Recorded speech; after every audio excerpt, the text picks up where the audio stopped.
Hello, I'm Robert Eggers, writer and director of The Witch, and welcome to the commentary. Here we have all the various production companies and investors, of which there are many. Enjoy.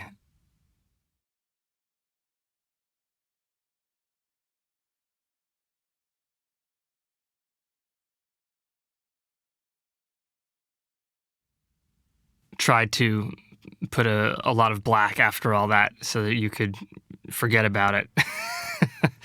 And coming up here, the witch title with the double V is something that people often find confusing or questionable, but you often see in large typefaces from the period two V's used instead of a W. And I found a Jacobean witch pamphlet that said the Vavavitch like that, and I thought it was nice and transportive. Leaving our country.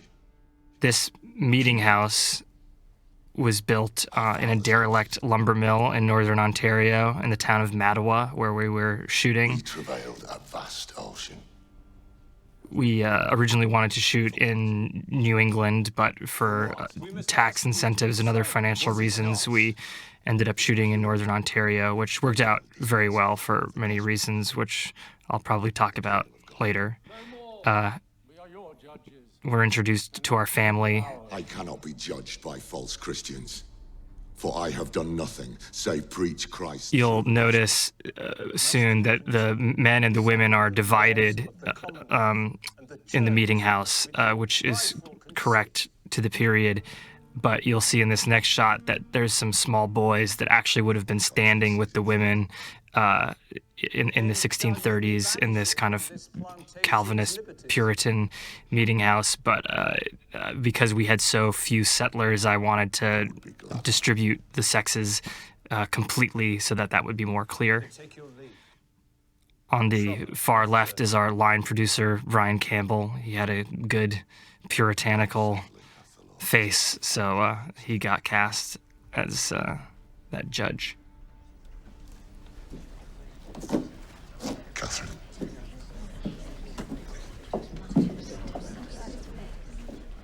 Thomason. Oh. This is in Massachusetts, one of the few shots in Massachusetts. This is a recreation of these kinds of buildings. They don't exist anymore. We built those gates. If the shot lasted any longer, you'd see that that's the exact length of the gates. We couldn't afford any more. So, you know, a lot of people wonder why the family has been banished or is deciding to banish themselves or whatever is going on. Basically, there were many different kinds of Puritans in this period, and the way we talk about it now, the two most basic kinds are Puritans who wanted to purify the Church of England and separatists who wanted to separate entirely from the Church of England. And the Plymouth Pilgrims who, you know, had the alleged first Thanksgiving, they wanted to separate entirely, but the Massachusetts Bay Colony were Puritans. And so William is a separatist who's come to a Puritan settlement. At least that's the way I see it. And he's more pious than them, and is probably ridiculing everyone in the community. You can see all these mosquitoes and black flies. It was really miserable shooting this. We were all dressed like beekeepers, and this is one of the few scenes where the kids were crying. Jonas, played by Lucas in particular, because of all the bugs. He was a good sport.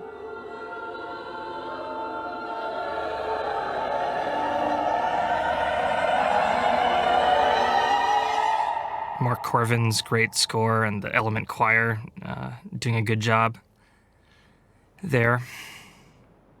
This is the first shot we shot. There was another angle that we did that looked better than this. The DP, Jaron Blaschke, and Craig Lathrop, the production designer, preferred it, but I liked this one because it looked more miserable. an idol of my work. Disobedient to my parents. Neglectful. Anya Taylor-Joy, who plays Thomasin, brings a lot of mystery and enigma to the role. We always want to know what she's thinking. We're very drawn in by her face, but it's hard to know exactly what's going on in there, which I think helps create some of the tension in the film. Mercy, there, the young daughter, is making rush lights, dipping grass rushes into wax. And here you see everyone on the farm at work. The way they've gathered the corn into a corn shock like that is not necessarily period accurate, but it's iconic New England harvest. And there are reasons why I think it's plausible that the family might have done that. And that's a bread oven on the right there. And you can see that their gardens are not doing too well. I also like the barn that William hasn't quite finished thatching.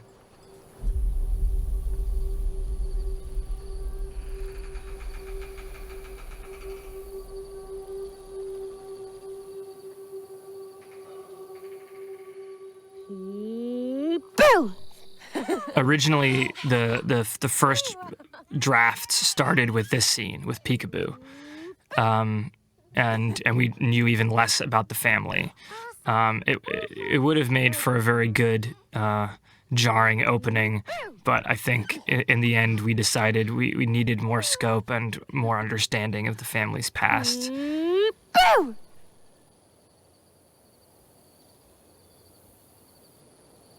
When this first screened for an audience at Sundance, there was a nice gasp there, which I was very pleased about.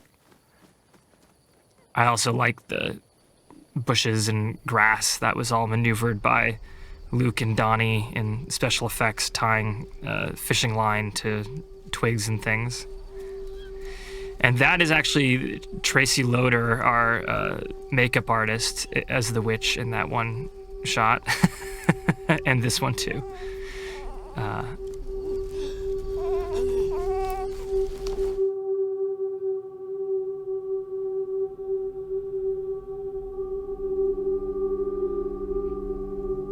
This was also shot in the derelict lumber mill. Craig made an incredible witch's hovel with so much detail. He really dug into all the reference materials of all the medieval and early modern paintings and engravings of all the kinds of clay pots and things that witches would have. But of course you see none of it because it's so dark, but it was really, which I mean, it needed to be that mysterious. We couldn't see these things, but it was a really cool set. A major issue for the post-effects guys was erasing modesty garments, which happens quite a bit in this film. This particular shot was troubling for many, and I think that those nice CG guys in Toronto will forever hate me because of that shot. And here, she's ground the baby's entrails into an unguent that will help her fly. There's lots of literature and in contemporary literature of witches making these kinds of flying unguents, and it was the belief that evil witches, the active ingredient to make them be able to fly on their sticks was the entrails of an unbaptized babe. And you'll notice she flies on a stick and not a broomstick. Witches weren't really flying on broomsticks in England and New England until like the 18th century. They usually refer to sticks as poles, however, in the period sources. You'll see that in Salem a lot. I wish there was more dust floating in the air here. On set, it looked like we had way too much dust going, but here it doesn't read much.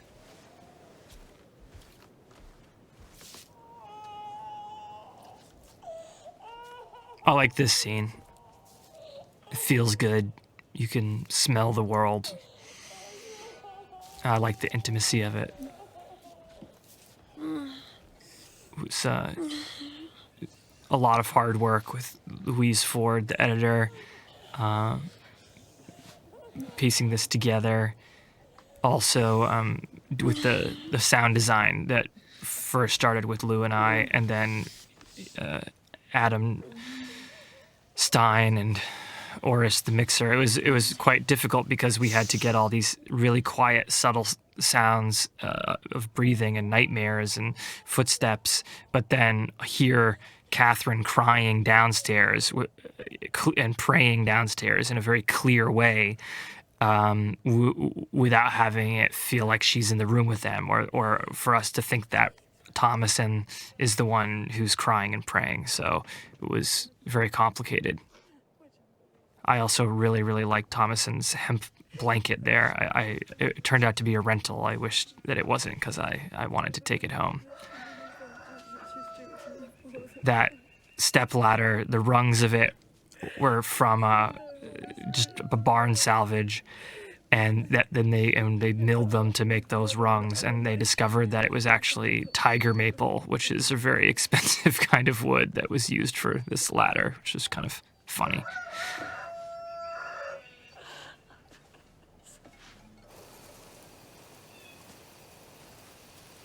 Love Harvey's face. I love everyone's face in this film. But you always feel the weight of the world on Harvey's shoulders. He's just such an earnest guy. Talk about faces. Caleb. And Ralph Fiennes's voice, that is the best voice in the Western world. 'Tis no ease to rise on a grey day. The devil holds fast your eyelids. This was a scene that we actually reshot as a oneer, and I thought was brilliant when we reshot it. For some reason, I thought that this reverse shot here was too television and kind of lazy filmmaking, and so we did a oneer a week later, and that I thought was just the best thing, but it didn't work. We needed to be more intimate and with the characters.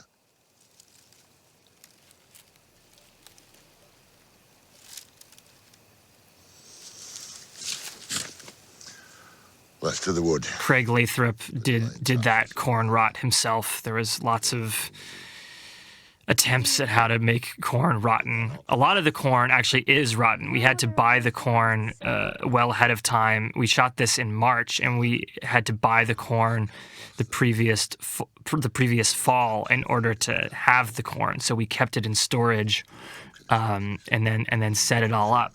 So there is some real fungus on the corn. This is the worst shot in the film. I hate it.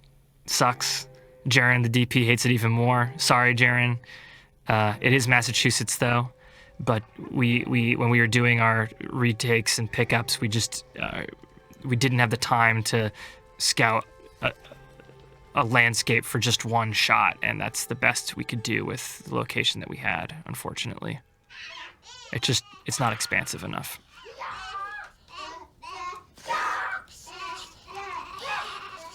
Craig and Mary Kirkland, the set decorator, did such a great job with this interior. I spent so much time researching the world of the 17th century and had such a clear idea of the house, but they exceeded my expectations. I cried when I saw it for the first time, dressed. And I love us now with an unchangeable love. Kate's so powerful there. She's the most emotionally connected actress. I mean, she can't have anything but a truthful moment on screen, and that was she gave 110% to that, and take after take. I mean, she's something else. It's really powerful. This is a great shot, something that Jaron very much had in his head for a long time, though he wanted the camera even higher, but there was problems with getting the crane out into the woods and a lot of confusion. But so much of this film was laying down tons and tons of dolly track in the woods. I mean, that was just constant 40, 60, 80 feet all the time on very uneven ground. The grips put up with a lot of torture. This location was very hard to get to. This is as written in the screenplay. This location's written like this, and I was very happy to find it, but it was very hard to get to. And later on, when we need to bring the horse down in there, it was quite frightening, in fact.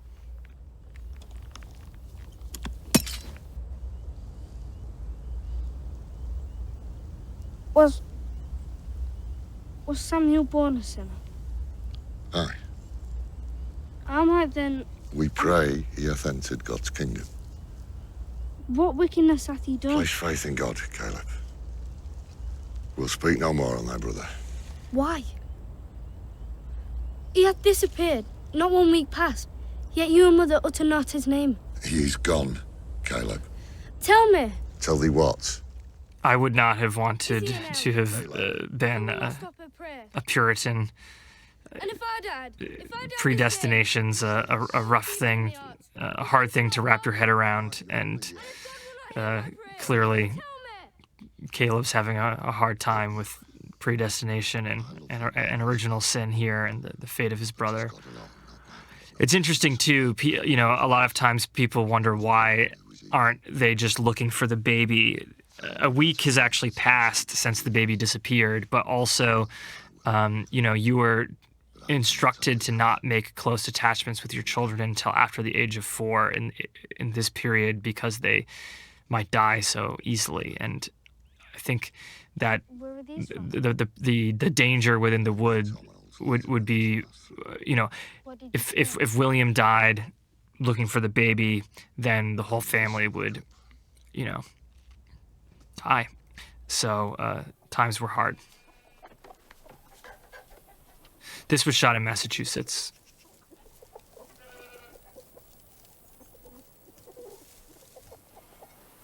We wanted some more Thomason in this section.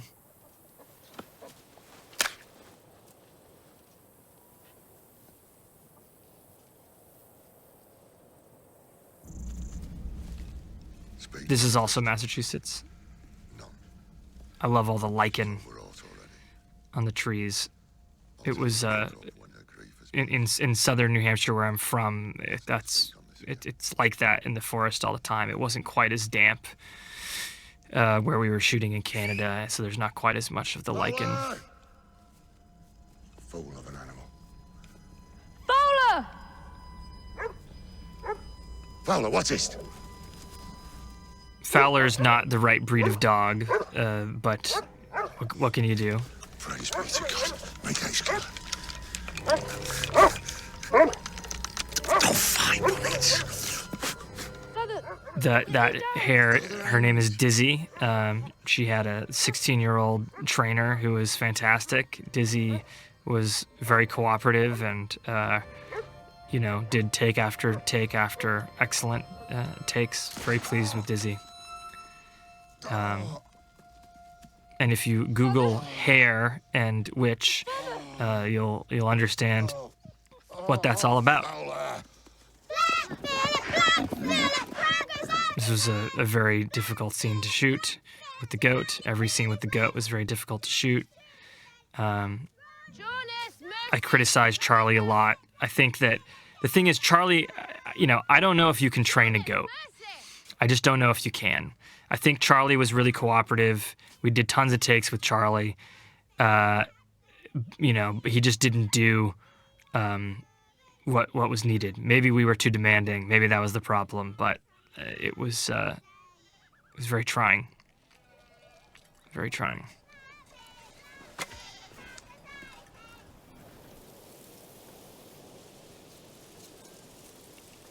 Like this shot a lot. I like Linda Muir did a lot of research in understanding how the hair would have been done underneath their coifs, their bonnets. And I liked all the details of the tape through the hair. You two, stop that!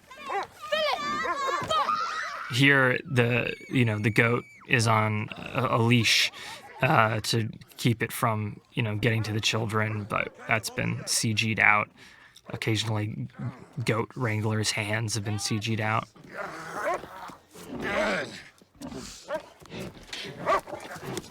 Oh, I think Ralph hurt himself quite badly, actually, on that fall. be quiet.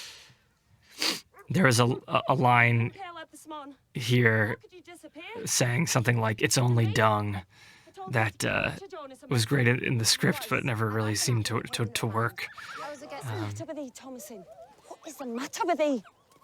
Take thy father's rags to the brook and wash them. I really love the twins in this scene, Help him. upstaging everything, playing around in the mud. I mean, this is, how they were. Gave me such a fright to find thee gone. I'll not be left here alone. Just there. Morning's work is well behindhand. Jonas, leave thy sister be. The goat shed is thatched, like all the other buildings, and Plymouth Plantation, where we did a lot of research.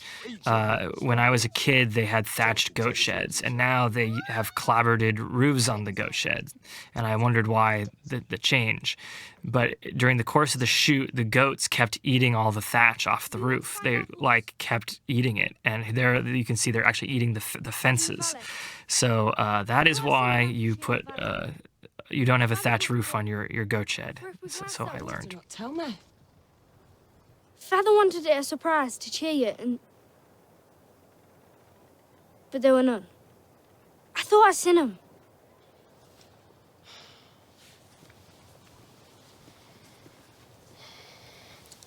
I like you not outside the farm, even to the valley. Dost hear me? Go, lad. Be a good lad and get some water for the mother. Straight up from the brook. Ralph Einstein lost 30 pounds to play William, doing yoga, not eating, and chopping a lot of wood. And we were all very proud of his wood chopping in this scene. And there was basically anytime Ralph was chopping wood, we cheered every time he chopped a log. This location is really great. This is one of the few locations that really exceeded my expectations. I really liked it, but the shoreline didn't suit the blocking, so the art department had to build it out and dress it, which took a lot of work. Josh Bradford was our on-set dresser, and he was constantly running around doing everything all the time, and the film would have fallen apart without him. But it was quite a to-do. Actually, one of the producers didn't know that the shoreline was partially false, and he stepped on a weak point and fell in and totally submerging himself, which was rather funny. Stop it. I meant no harm in it. Really like Harvey in this scene. This is one of my favorite Harvey scenes. It's really Come here then. real. And this was a difficult shot. It was all very marshy here, and the dolly was literally sinking, and Greg Murray, the dolly grip, really kept everyone safe, but it was pretty scary at times, to tell you the truth. And this was another location that, again, was quite difficult to get to, and was a big operation to get the dolly down into this.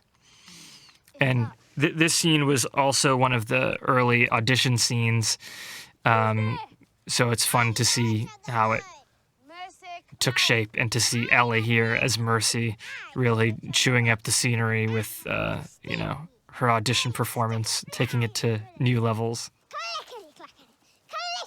This is a really nice scene for Linda's costumes. It's something about the light is great with the details, but I don't know. I like Thomason's look there, but I also I love how Ellie just looks like an old woman, a tiny old woman. The way that she's been dressed, it's very eerie, and it's, you were expected to pretty much behave as an adult after the age of 7 in this culture. So, It was a witch, Mercy. You speak right. and it was this scene where Anya auditioned that I realized that, you know, Anya was the only person who could play this role. I was trying to coax this kind of performance out of all the extremely talented young women who auditioned, and Anya, the first time around, just did this. And it's clear to me that Anya couldn't be a Puritan, and she had just like a real interesting strength, inner strength about her that Thomason needed, and I mean, she's just great. Make any man or thing else vanish I like. No. Aye.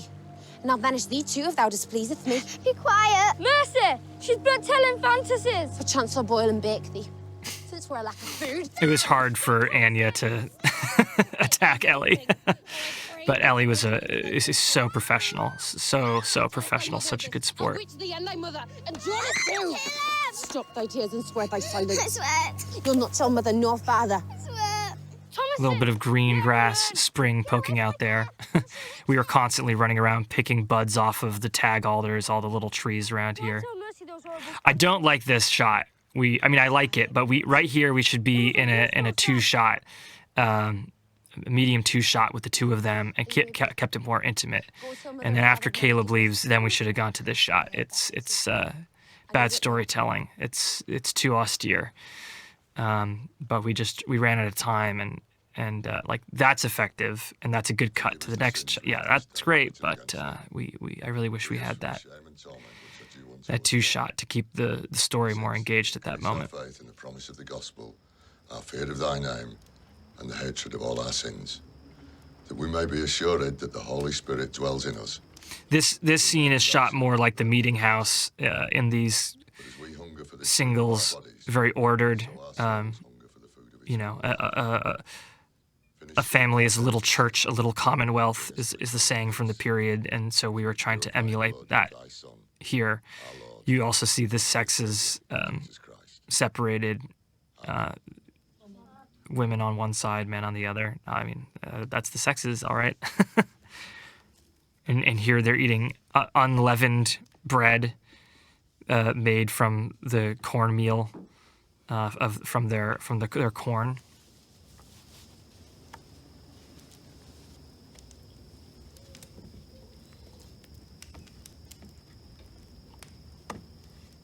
This was a scene that cut pretty easily. I didn't change too much from the first assembly.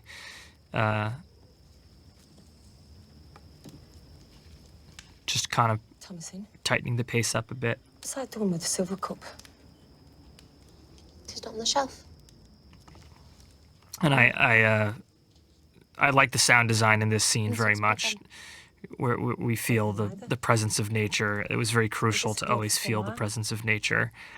I did a proof of concept short called Brothers. It was a Cain and Abel story, and Jaron shot it, and Louise Ford edited it. Jody Redman produced it. You know, it was something we were all doing together to try to understand how to make this film. And the sound designers on the short, Damien Volpe and Matt Rocker and Colin Chinchar, who did the Foley and location work. A lot of the sound work in that, which had no musical score, informed what Adam Stein and the rest of the sound team in Canada did on this film, and also the work that Lou and I do together. I mean, we do lots of very careful sound work in the offline.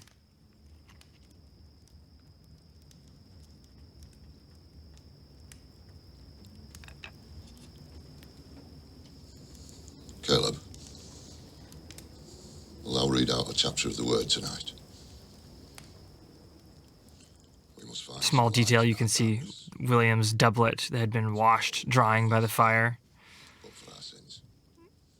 I like that when he says we're going to have a day of a fast day, Jonas nods his head in affirmation. He was listening very hard. Did not bed them down before supper? That's a great thing about a 6-year-old is, sometimes they believe it. It's a nice little button on the scene. I think this looks real nice. The art our budget didn't allow for the kind of exterior night lighting we would have wanted. So this was really Jaron and Mila Patrici, the colorist, doing a ton of work to just crush the highlights and bring up this lantern and do very, very careful work with power windows. And I think it's subtle and I think it's nice. I think they did a really, really great job, and it was not easy. Here you can see that they probably they wouldn't have had one candle in there, not three, but we're trying to get as much light as we can out of these things. Also, Kate, the props master, did a wonderful job making those the panes of horn on that lantern look like horn, but also making them transparent enough that we could get light. I'll also note that these candles are meant to look like lumpy tallow candles that would have been hand dipped and made from animal fat. And we have 3 wicks in the candles so that they give more exposure. It's a very common movie trick. It's not like they've been doing that forever, but it certainly helped us out. It's something that Jaron and I did first on a short film of mine, The Telltale Heart. This scene we also shot on the first day, and their relationship is really beautiful here, and it's nice to see the love in their relationship and how, something that may not be accurate, but is something that you can't help but think about as a modern person, is you kind of feel like these are sort of modern people trying to be modern people within the context of this exotic, old-fashioned mindset or something. But it was important for us to see the love, and I think you really feel that here. And both Ralph and Kate are such good, generous, kind, giving people that no matter what poor choices they make, I feel like we're really that part of their heart or their souls to sound precious comes through on screen. So even though William's saying this stuff that's pretty horrible to hear, we understand that he's trying to make the best choices. And this was a pretty long page count for a oneer, and we shot this, I think, the first day. But I remember watching the rushes and thinking, wow, this is engaging. These guys are great, and I am so into this scene. So I'm very, very pleased. And Jaron was crying. I remember when they did the first on-set rehearsal, he was crying because of their performance. So, but maybe we were all a little lack of sleep. I love that piece of wood that's holding the curtains together. That's a really nice touch. And this is really one of the best shots. We hid a candle behind Harvey, maybe another one behind Anya, to give a little bit more fill in the room, a little bit more depth. I wish that that was used as a publicity still more, because I think it's a really nice one. And here's another scene that was very difficult with the sound, because we have to hear what they're saying downstairs, but it needs to sound far away. But there's really crucial plot points here, so it was very, very hard to mix. Love that shot. Love that blink.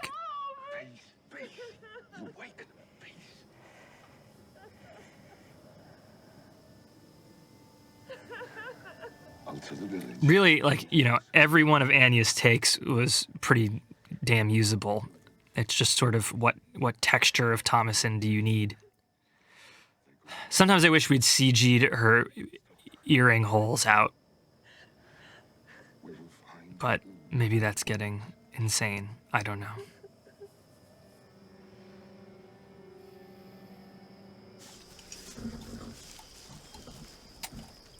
This horse, Bert, you'll notice has no male genitals and was a lady, and her name was Lady. She's a beautiful English Shire horse, really one of the most beautiful damn horses I've ever seen.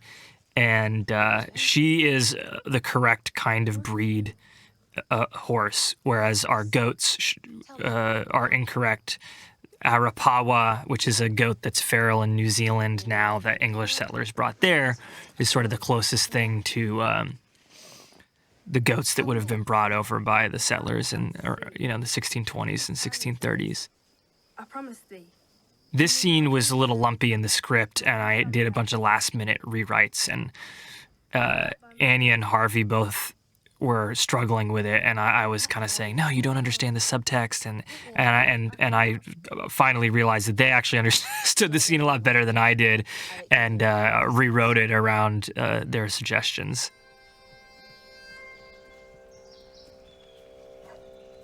It was a nice little weird sound cue. I love the fairy tale-ness of this shot.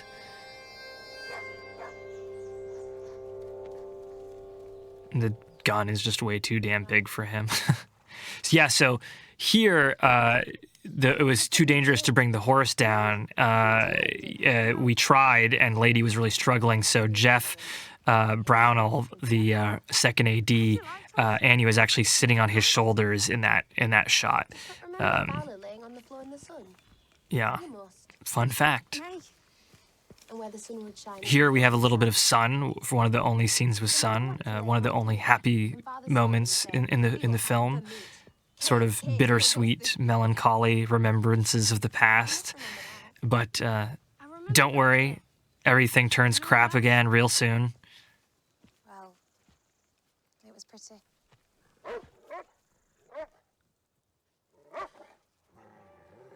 What is it, boy?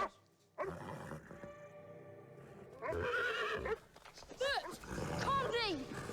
This was tough with the stunts in this scene. It was tough. Stand there with Bert. I think that we had to. This is definitely a scene where, like, me and Jaren's strict blueprints didn't really work out, and was very much more like editing a scene and kind of like cobbling it together. I wish it were a little less like a 50s TV show.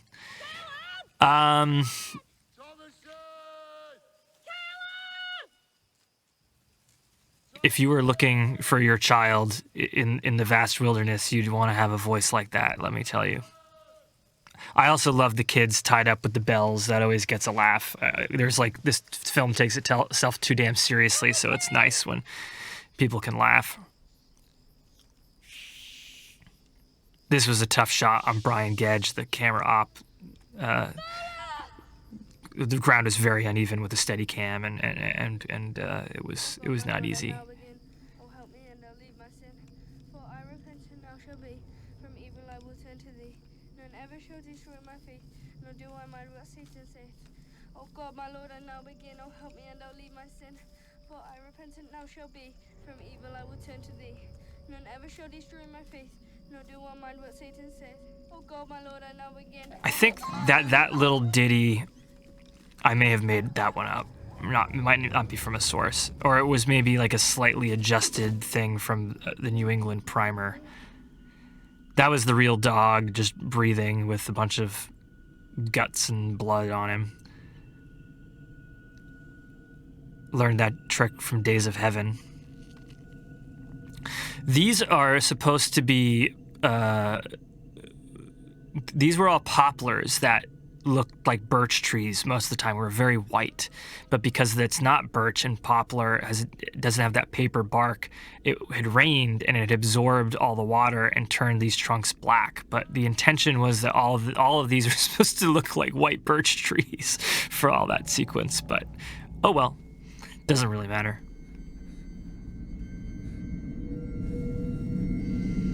This little shot, these little two shots of Caleb lost. Bo Ferris, the first AD, was watching this sequence cutting together and felt we needed a little more, and he was right. We needed this moment. Thanks, Bo. This is cool. This is very dreamlike. I like that crack too in the score that Corvin did. but I have a lot of claustrophobic dreams of having to like climb through holes and feeling really trapped, and I like this. It also reminds me of a lot of Hyman Bloom drawings of the forests of Lubeck, Maine. Hyman Bloom been a big inspiration to me, so I like that as well. And this was like a tough scene to shoot because we kept literally losing the gun and all that Glock. Caleb! Father! Tarzan! Another nice little fairy tale-y Oh my God. moment. My God. Coming up soon is an even more fairy tale-y moment. Where is thy brother? So, the witch in her young, beautiful form here is played by Sarah Stevens, who's an Australian swimsuit, lingerie, former Victoria's Secret model, who was really great, really kind, really smart, really easy to work with. I wanted to have a model here, not just because I wanted someone who looked good, but we didn't have a lot of time to shoot this scene because we were going to have to shoot it in very low light near the end of the day. And I'd worked as a prop stylist and a set designer on a lot of fashion stuff over the years, and I knew that great models, I mean, it's a skill, and if they know how to be in character, you don't have to direct them like an actor. They just come in prepared, and you can give them just like technical adjustments, and things move really quickly. And she's eerie and weird, and you know, you're compelled like Caleb is, but even though you know it's a bad idea. This whole sequence, while it's a cinematic cliche, it was actually a recurring dream that I've had as well. It was nerve-wracking for Harvey to kiss the Victoria's Secret model. This is his first kiss, but he was proud in the end. And that was achieved with the hand by hiding an elderly old woman under Sarah's red cloak, so that we didn't have to do phony makeup on her hand. I mean, Tracy did a lot of beautiful texture to the elderly woman's hand to really make all of the veins and arthritic nature of it more present. But it's better than a big stupid rubber hand to have it be a real hand. Also, that set. I mean, we didn't know where we were shooting that witch's hovel until the very last minute. It was very stressful. The moon is bright, the rain bothers me not. They're burning too many candles all the time in this film. The family would probably only burn one candle at a time, or just have the fire going. Candles were,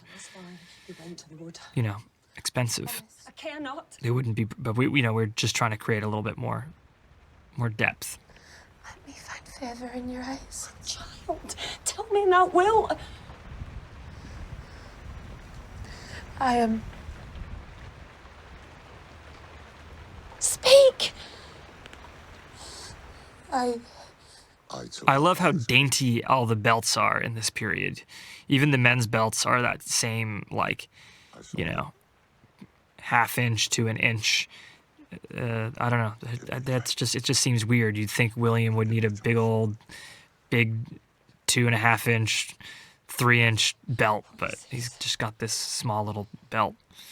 They also all have their knives in their pouches, which were called pockets, and the knives that were knives that they would use around the farm, but also used to eat with. Knives and spoons. They didn't use forks back then, and their pockets keep other little household things. And the pelts for money, good money. I knew you were false. I knew it. It's a little too dark behind them. We needed another light, which we set up the next take so that we could get a little bit more depth and see the rain behind them. But their performances are so great this first take that it just didn't matter. I will go now. You cannot escape the I woods. will find him. And kill thyself too. Will Jonas be the man of the house? Will you damn all your family to death? Catherine! Kate's commitment really brought all the actors up. I mean, Ralph's performance is so damn good in this movie, and I think, some of that is his admiration for Kate. I mean, damn. I mean,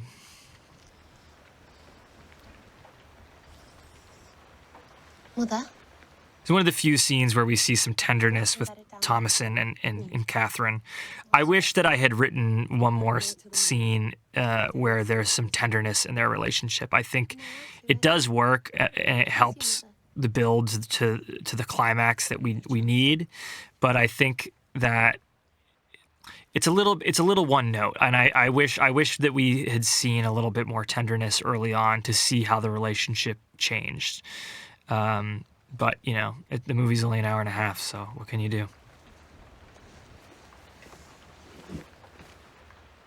I also love the way the little children are really listening in earnest in this scene.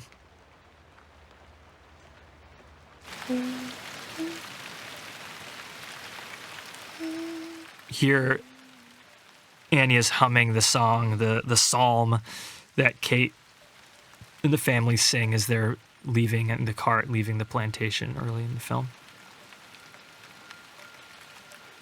Fascinating, I know.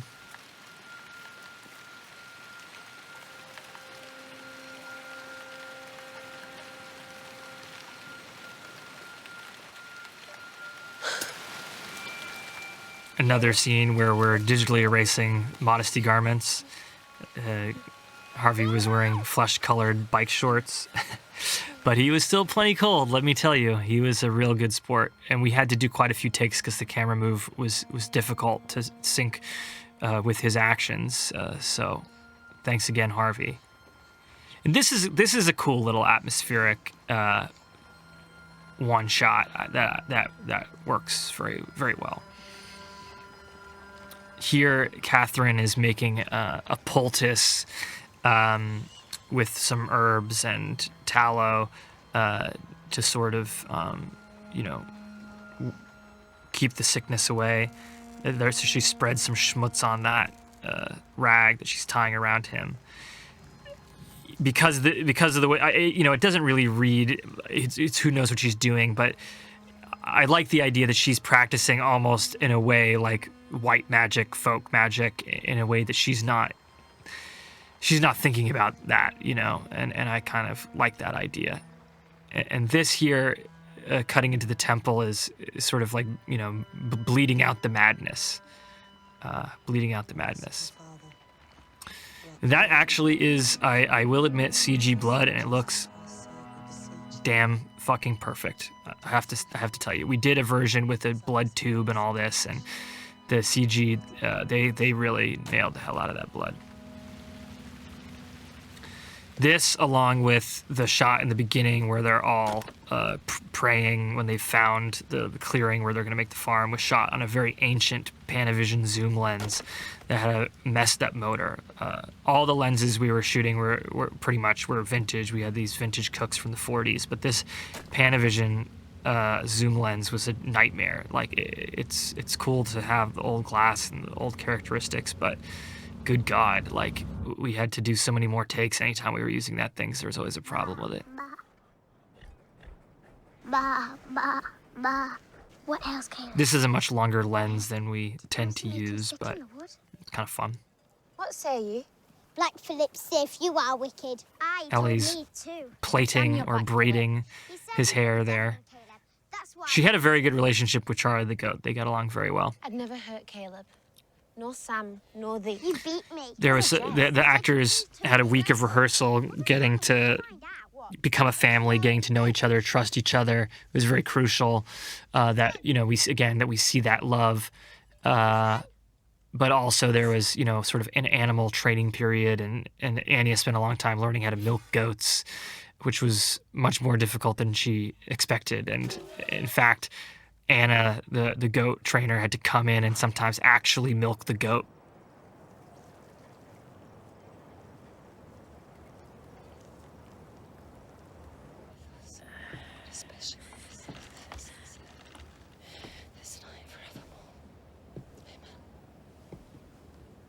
I think Ralph looks very handsome in this scene, I must tell you.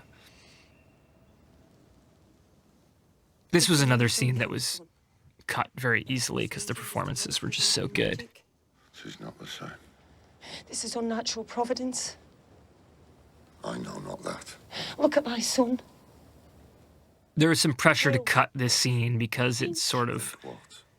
you know, long and No thoughts. not super plotty, but I think, again, we really need it to get into Catherine, to really understand her three-dimensionality. And I mean, and I just love it. What are you doing? We're back to the plantation in the morning. Find a good family for Thomasin. We'll take Caleb to the doctors.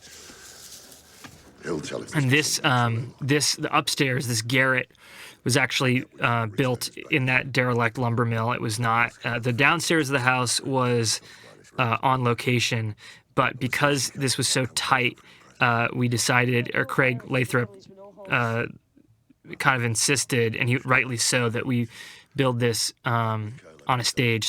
So he created a way in which we could lift up the thatch, sort of like you know, there were doors, so that we could have, you know, wild the walls and have people move in and out.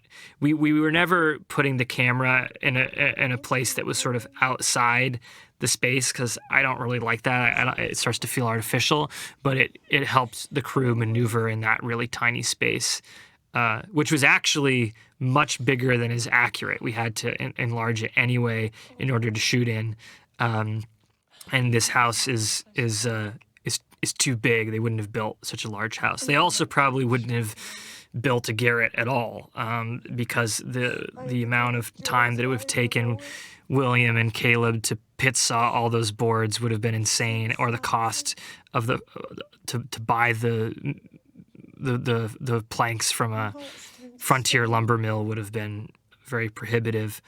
But I felt we needed another location to create some more visual interest. And I also like the Hansel and Gretel moment of the children listening to their parents. I mean, Kate's just so damn powerful in this scene. And in many tears for the assurance of the pardon of my sins. And I was so ravished with his love towards me. I thought it far exceeded the affection of the kindest husband. And Ralph too. I mean, good God, you know, very brave to. There's no traditional makeup in this film, like no traditional movie makeup to make people look nice, like you know, to hide blood vessels, to hide any imperfections. You know, any makeup was added by Tracy Loader to make people look worse.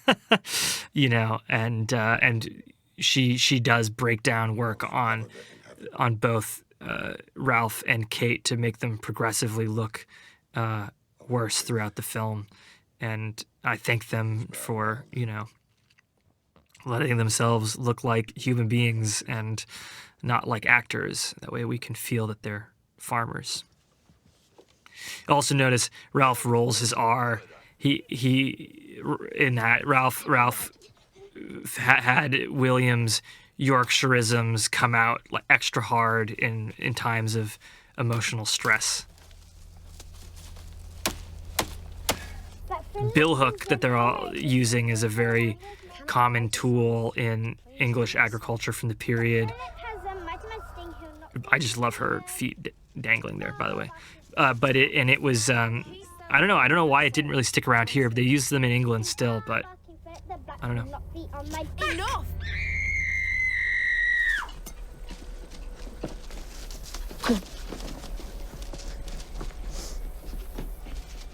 That's maybe a little goofy with him carrying the kid in, but he looks a little bit like a rugby ball.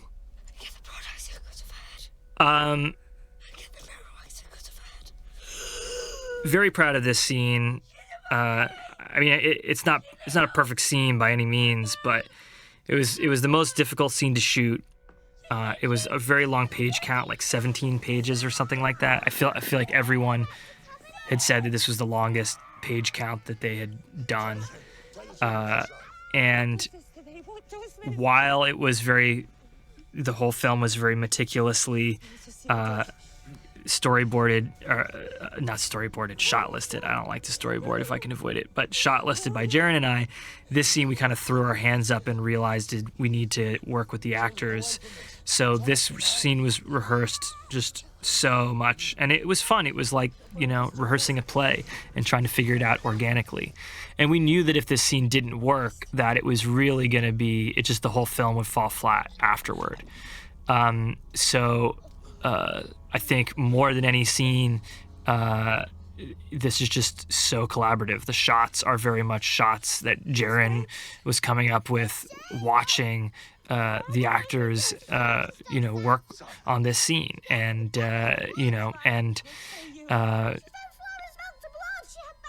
and also Harvey's performance. I thank Kate and Ralph and Scott, Harvey's father, but especially Ralph, for all the work they did with Harvey. I knew I needed extra help here to get Harvey to really nail this scene. And Ralph directs Shakespeare with Children, and he drilled a ton with Harvey to help him get the muscle control to do all these things. And Scott was drilling. They're all just drilling the dialogue, the whole thing, so that Harvey would be prepared to do this scene. And Ralph helped me understand that he needed to be coached as if this were a soccer game, because I was an arty-farty kid who would have been beat up by kids like Harvey when I was in school. And Harvey's more of like a normal kid. He's more of a bloke. I think when he first came to Canada, he kind of wished he were at home playing soccer instead.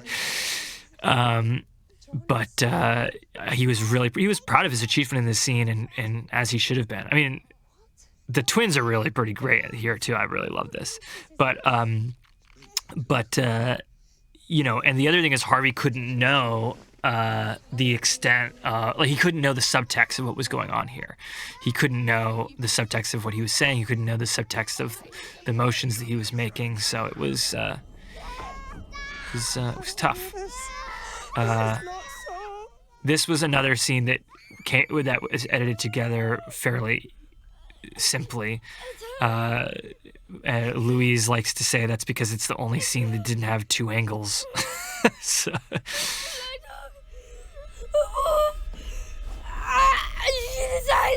Ralph's stillness in this scene is very effective.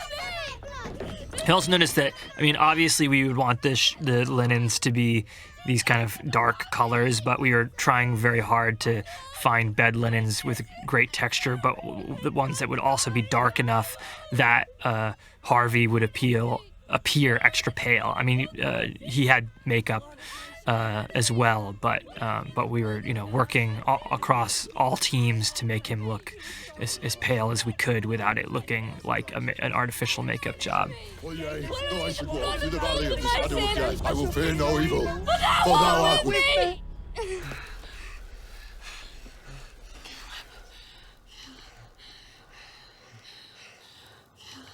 Very important to me that this here is all, Spread over me one shot. It had to be one shot. We had to. Wash me in the ever-flowing fountains of thy blood. Holy thine I am. Or are we about to cut?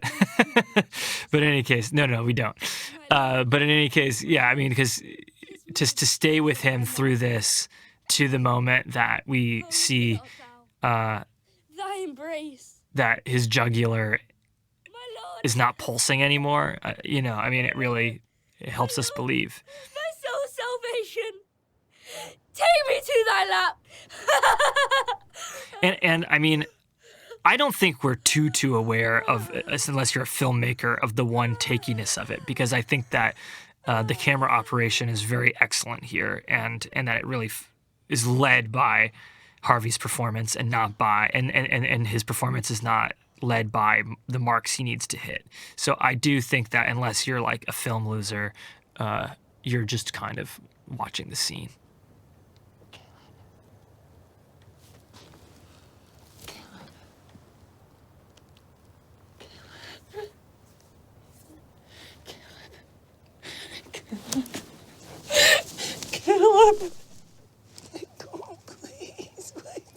Ralph's stillness, I think I already said that, but Ralph's stillness in the scene is great. Kate wondered if she should have done a version where she was quiet, but I don't think so. He is dead. No. John, is Mercy get up? This scene also took the longest to shoot. I think it was like 3 days, maybe, which was not normal on this shoot. That was only 25 days plus an insurance day and a couple pickups. For $3.5 million, that's a nice amount of time, but for what we were trying to do, it was rough. So in the script, they're supposed to be sitting in front of enormous old oak trees, but there were just like no oak trees around this far north where we were shooting. And we spent a lot of time scouting to see if there was a place off the farm that would have a big-ass oak tree. We couldn't find it, and this tag alder is better. I like that it's kind of pitiful, and I like that William talks about it as being a pretty tree, and instead of a great tree or whatever the hell it's said in the script. It just pretty seems like a word that wouldn't really come out of his mouth.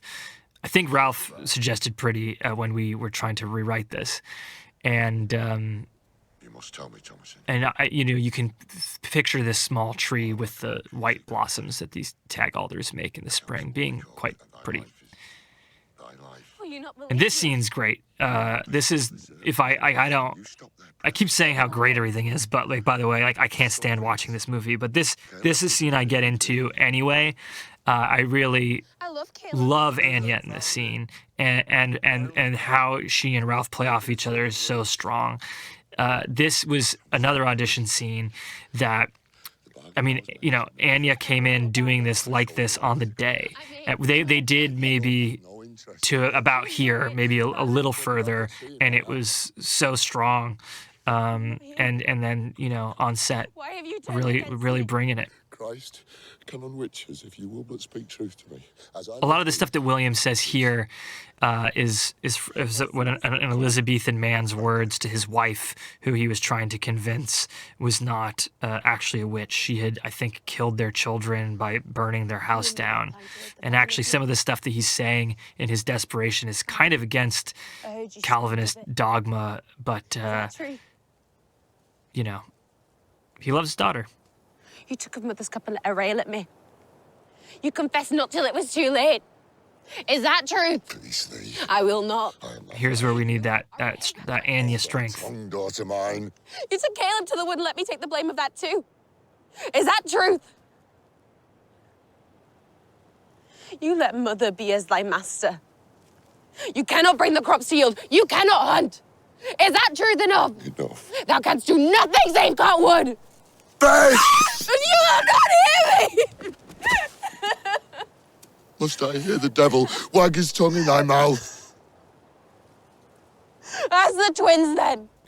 Constant battle to keep the coifs, the bonnets on the young women's heads. The way that Kate's was designed was very much to cover all of her hair, but this sort of like just showing an inch of your hairline business proved very difficult. I wish we could have just stapled them into their skulls. From my side. 'Twas they and that goat what bewitched this whole farm. Lies. Was the wolf stole Sam? I never saw no wolf. Mercy told me herself by the stream, I be the witch of the wood. Get up. Rise! This shot was fun to shoot. The sky looked great there.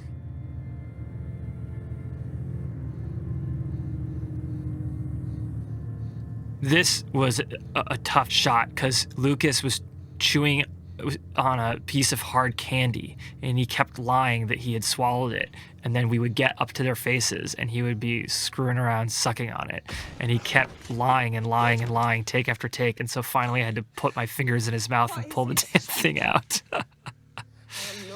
This is another scene where my instincts were wrong about things, and I wanted a very different kind of performance from Anya here that she couldn't give me. And so instead I said, all right, well, be, vengeful.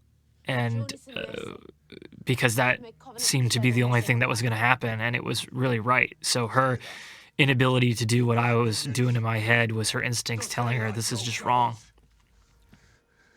Wake! Wake from this! And Ralph had been pretty beat up by the goat in this scene, and later on, when he's picking up the Lucas by the scruff of his neck, it was really physically hard on him because we had to do a lot of takes to get it right. Dissemblers, grave pretenders all. Hear me this. I will not play a fool to children's games. This is no I like his darkness in this scene. Very, very potent. I do not lie. Silence, creature! Silence, creature. That's something we need to say more. Caleb did what cry Jesus. The devil! Thou know it not. The devil will speak scripture too! Thou know it not. It's not true. We are damned! Wake! Fetch the billock wife, and I will smite Jonas as Abraham would have done his seed. No, stop it! Fetch the billock, and I will dash his skull! Do you see? Stop it! Do you see now? This is a cool music cue by Mark Corvin, beating his cello into bits. If that old Billy be the devil, I'd have danced with him myself. I'll break the out upon the door, and we'll set back to the plantation. Think on thy sins.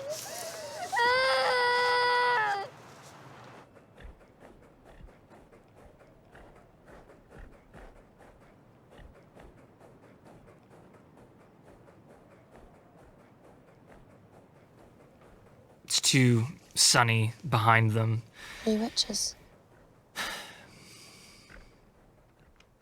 Yeah, just too sunny. Are you? But No. that's life, folks. Does he really speak to thee?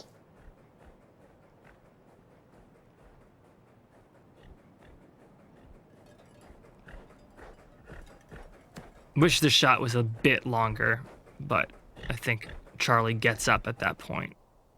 So we made it as long as it could be.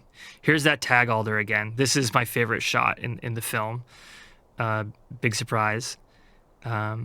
We didn't use any atmosphere, like any fog, like the way you would in a Hammer horror movie. I would have liked to have, but we just didn't have the money to do it in a way that wouldn't have looked Hammer. It would have looked out of control. But the chimney smoke is, a fog machine. So sometimes that chimney smoke ends up spreading out and working atmosphere as the atmosphere around, which it was very helpful for us in the end.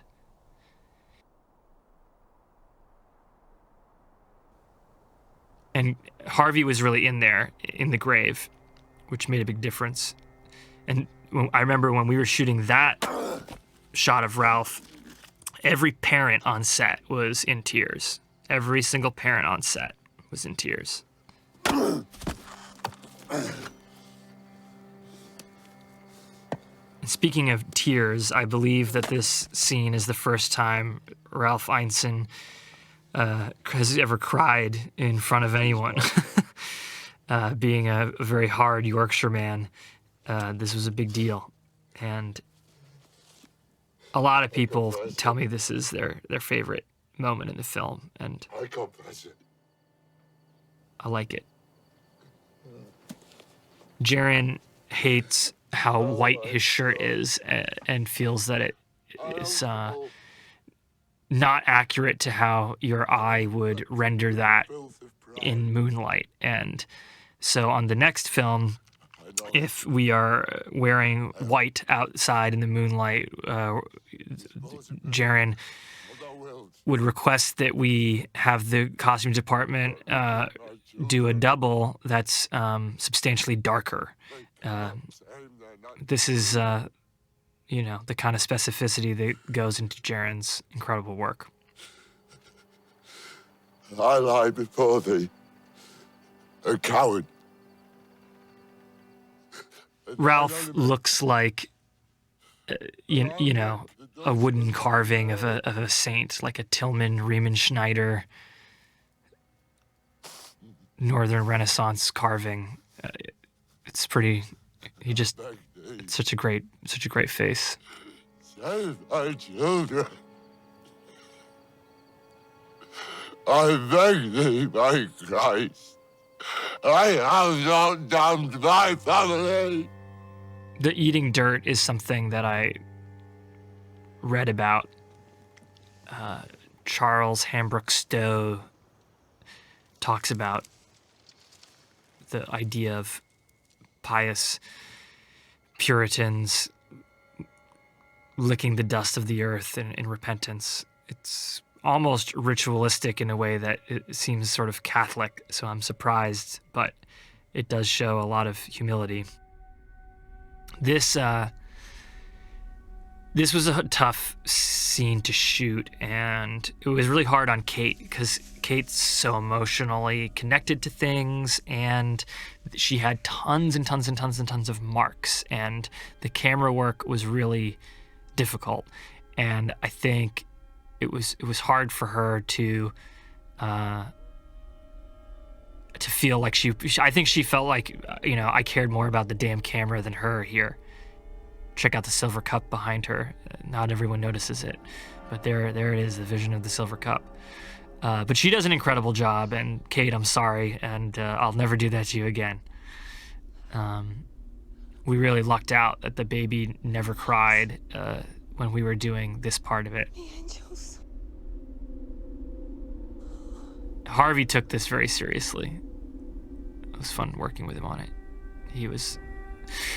Kevin, the first AC, hated that he lost focus at that moment. Like, he was beating himself up about it, like, constantly. But you know, Kevin, it's pretty cool, actually. I think it's nice. I think it adds to the weirdness of it, actually. He will be so glad. Also, this is shot at 27 frames. All of the sort of supernatural moments are shot at a slightly high frame rate, 27 or 29. When Caleb sees the witch, when the witch flies towards the moon, blah, blah, blah. The clickety-clackety sound is a sound that took a long time to find. I think even after this premiered at Sundance, we went back and had a look at it. Very, very hard. And that actually came from my brother, my younger brother, who read some version of Baba Yaga when he was in elementary school that talked about the sound of her mortar and pestle going through the woods. Was something that really scared him as a kid, and I thought that was nice, so it was incorporated into the script.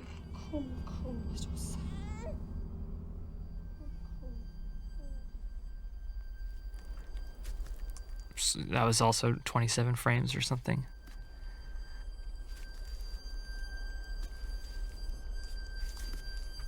This is also another dream image of mine.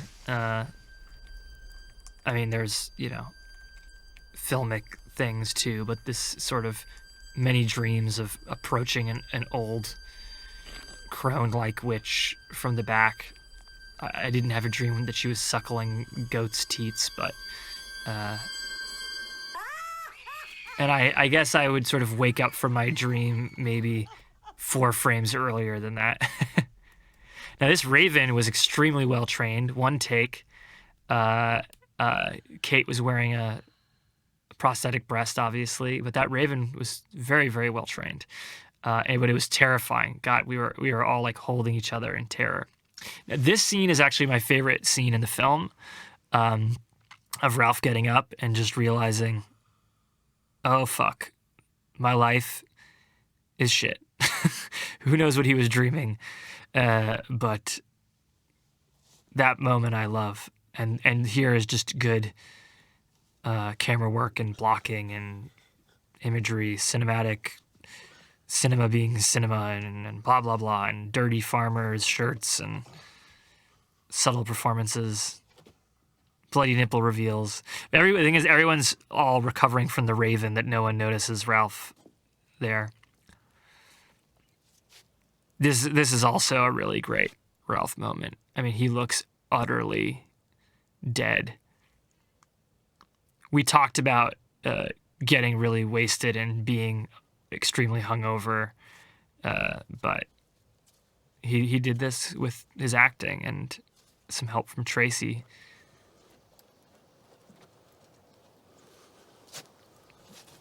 But I've seen Ralph hungover, so I know that this is even worse.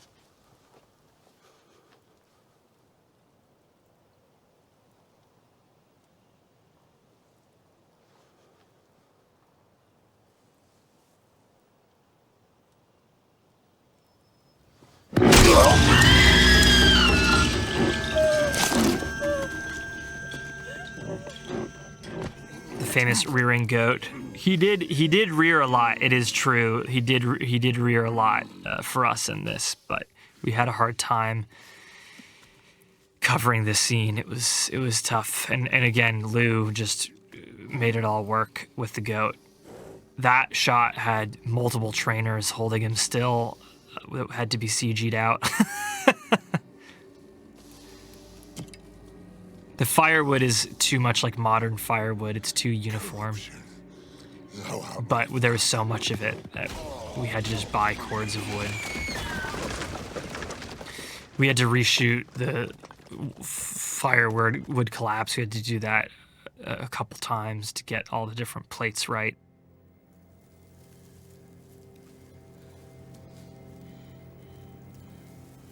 And the pace of this was also changed very, very slightly by like 3 seconds or something like that, or 11 frames or something after Sundance.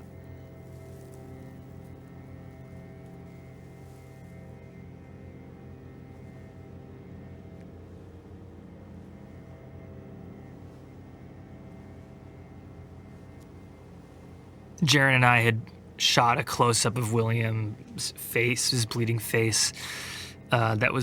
We thought was really crucial, and one of our investors from RT, Sophie Moss, was very confused by why we included it, and she was right. It didn't make any damn sense.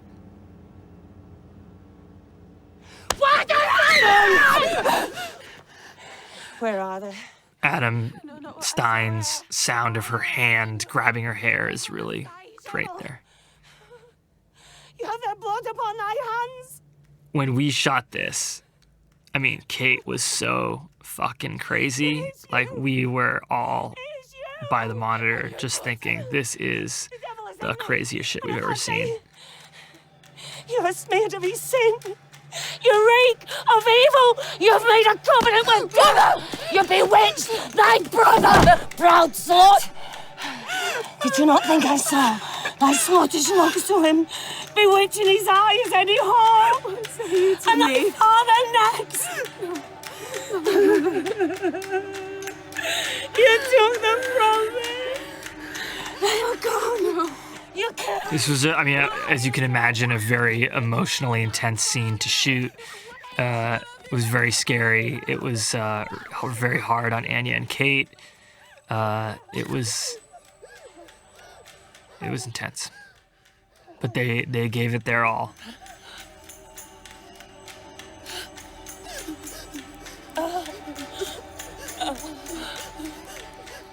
There was another take where the blood just went like straight to her mouth.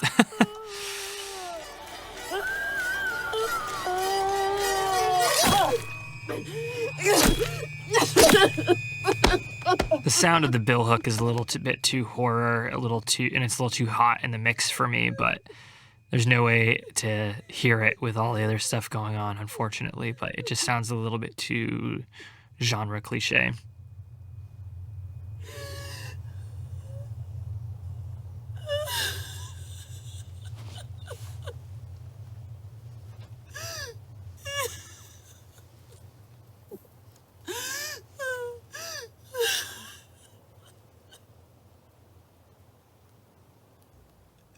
I mean, these two were just a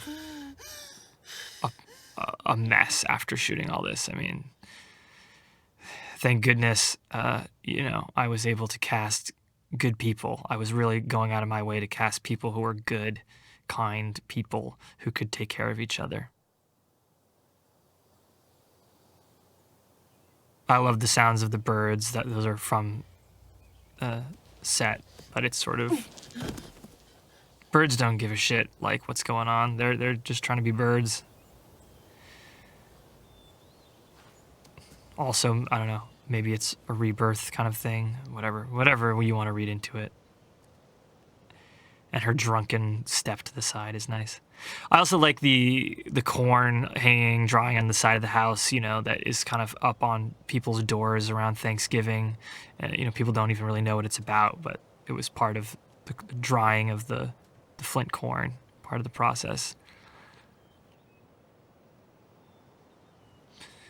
So here, that's Caleb's grave. This shot was not very well articulated. People just think that the woods are calling her, but that's actually Caleb's grave, and the idea is that she's feeling alone, like even Caleb's gone. But we didn't do such a good job with that shot.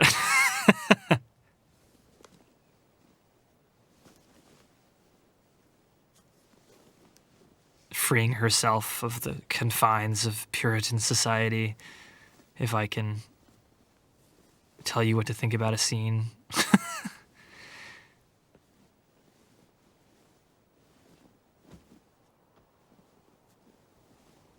This scene was shot before lunch one day. We were just trying to get it done. And there was a back and forth with Jaren and I about whether it needed to be faster or slower. Probably whatever it was, Jaren was right, but we did a lot more takes than anyone wanted us to do right before lunch.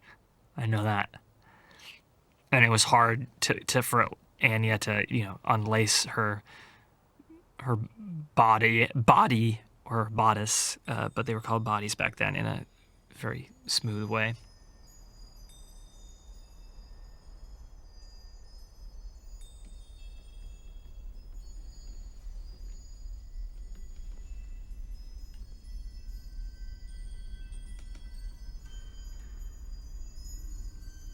This was the last shot on the farm location. It was another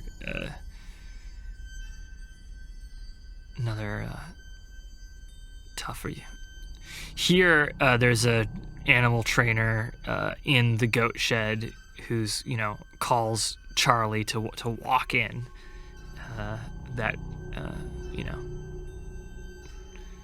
Cinemagic. Come here, Charlie. Come here, Charlie. Good boy, Charlie. Good boy. Simple as that. This is cool little piece by Corvin here. Originally, I wanted to have Black Phillip's horns sort of dirtying this shot in the foreground, but we didn't have the rig made in time. But I'm glad we didn't do that. It would have been stupid. It's much better for it to be clean. And this is also, I think, 27 frames.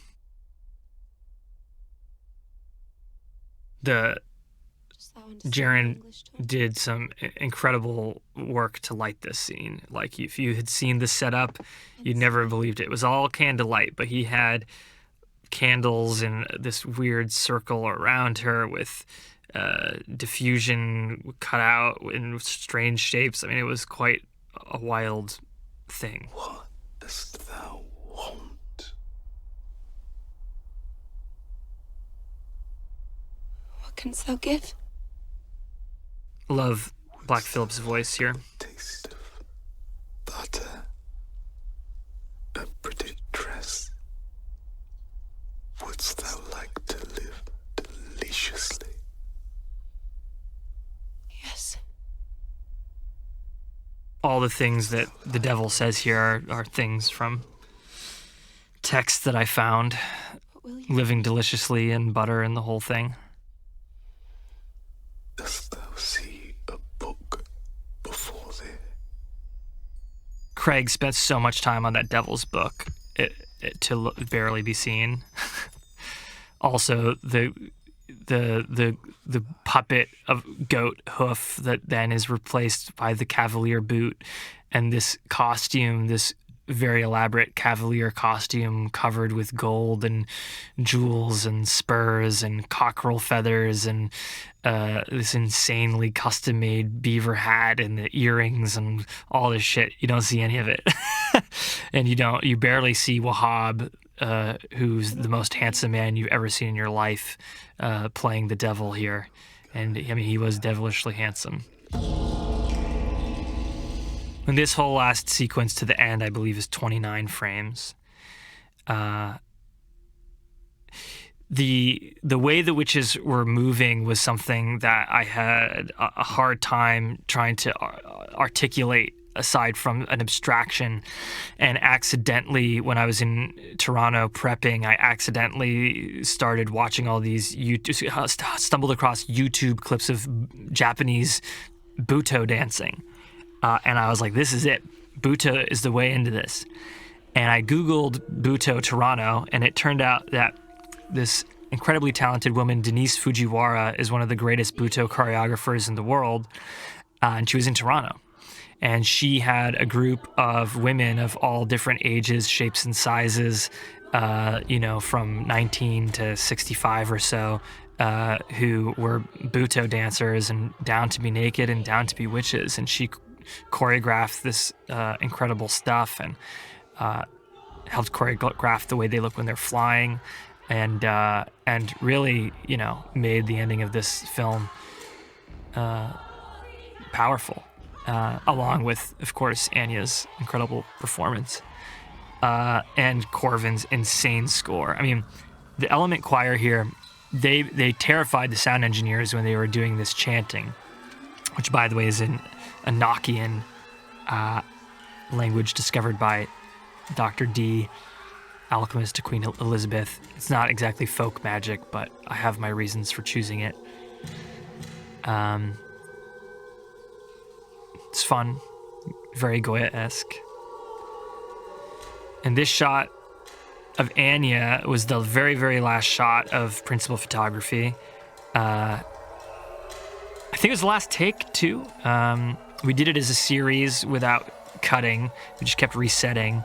But it was probably a 22-hour day, and Annie had been waiting to do this, and we kept pushing and pushing, and she was tired and delirious, and I think it helped. It helped.